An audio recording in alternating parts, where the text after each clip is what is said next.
There's a story in Time magazine yesterday about Content warning also. yes, content warning. This is a disturbing story. It is the story of, they call her Ashley. That's not her real name because she's 13 years old.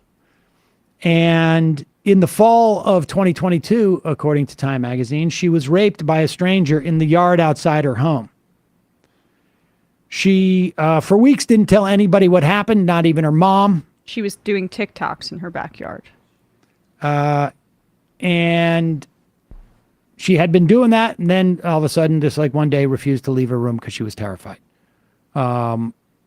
She turned 13 that November. Remember, this was in the fall. She was feeling sick. Mother didn't know what it was. Mother says that she didn't want to tell me. At one point, Regina even asked, this is the mother, also not a real name, asked Ashley if she was pregnant. Ashley said nothing. The mother had not yet explained to her daughter how a baby is made because she didn't think Ashley was old enough to understand.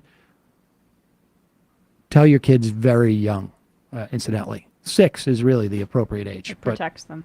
They need to be kids, Regina says. It does protect them. And she doesn't think Ashley even realized what had happened to her could lead to a pregnancy. They finally took her to a doctor. Doctor ordered an ultrasound, determined Ashley was 10 or 11 weeks along. It was surreal for her. She had no clue. At their second visit, about a week later, that would be week 12. Regina tentatively asked Balthrop if there was any way to terminate Ashley's pregnancy. Oh, and incidentally, no proof that it was a rape. There's no proof that it's a rape. No doctor in a state where there's supposedly a rape exception would terminate this girl's pregnancy because there is no proof there is a rape. There is no court case. There is no conviction. There is no even prima facie case that it's statutory rape because you don't know if maybe it was a 14-year-old. There is no rape exception in this story, but that's not the only problem. 7 months earlier, Balthrop could have directed Ashley to an abortion clinic in Memphis, 90 minutes north, or in Jackson, Mississippi, 2.5 hours south. But today, Ashley lives in the heart of abortion ban America. Incidentally, this story appears in Time magazine, like I say. In 2018, Republican lawmakers in Mississippi enacted a ban on most abortions after 15 weeks of pregnancy. Not 12. Law, of course, in 2018 was blocked by a federal judge.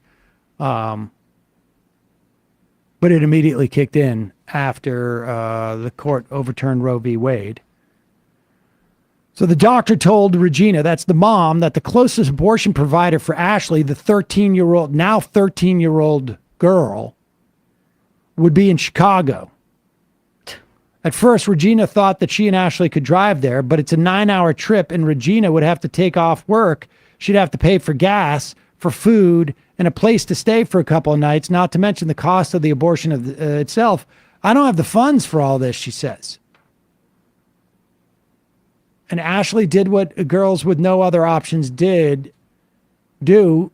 She did nothing. And now, as she's heading back to 7th grade, that's what 13-year-olds do, she's a mom. The mother had no way of raising the funds, had no way of paying the costs associated with it, had no way of, didn't want to lose her job. This is more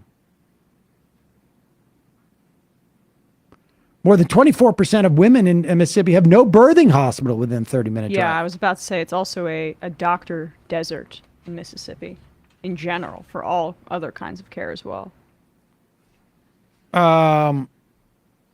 I mean, this is the reality.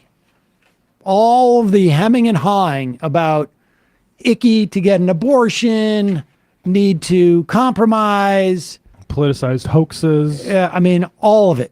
All of it. This is the reality of it. Yep. I mean, this you said this before, but I just want to read the part that the reporter delineates here. Mississippi's abortion ban contains narrow exceptions, including for rape victims and to save the life of the mother. As Ashley's case shows, these exceptions are largely theoretical. Even if a victim files a police report, there appears to be no clear process for granting an exception. The state attorney general's office did not return Times' repeated requests to clarify the process for granting exceptions. The Mississippi Board of Medical Licensure and the Mississippi State Medical Association did not reply to Times' request for explanation. And of course, there are no abortion providers left in the state. In January, the New York Times reported that since Mississippi's abortion law went into effect, only 2 exceptions have been made.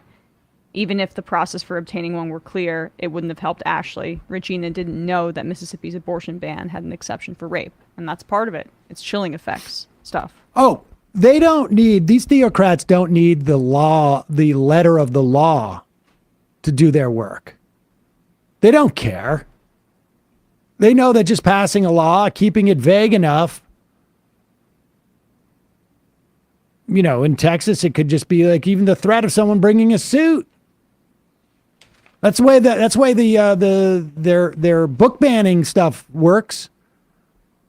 They don't have to have the letter of the law prevent you from saying the word gay in the classroom. What they need to have is an apparatus set up to make the cost associated with that, the idea that you might say gay in the classroom, be so onerous that you don't do it, or your administrators say don't do it. Yeah. That's the name of the game here. They came up with these trap laws, which were targeted restrictions on abortion providers. That's what they used to use, which was, we're not outlawing abortions. You just need to have them in a room that's octagonal and has a 14-foot ceiling. I'm not joking about this stuff. 14-foot ceiling. The doors have to be 48 inches wide in the entrance. I mean, all these things just to make it, to put up barriers.